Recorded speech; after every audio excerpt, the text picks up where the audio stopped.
I always thought it'd be really fascinating to get people talking about Bob Dylan the same way we talk about T.S. Eliot or Dante or Shakespeare or people like that.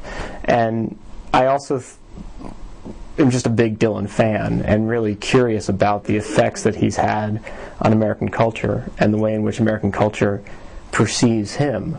So this class just sort of came about because I had this idea about putting the Bob Dylan in the center of a study about American communities.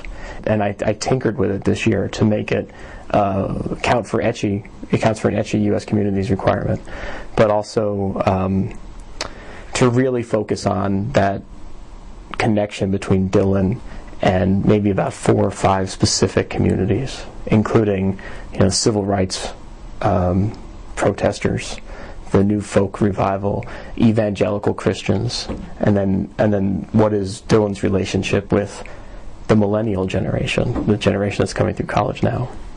There's a couple of goals. One is that I want them to work together to create a kind of community-based knowledge about Bob Dylan and American culture.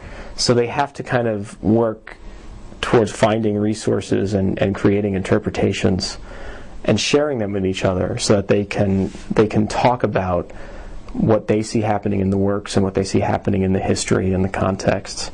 So building a community together.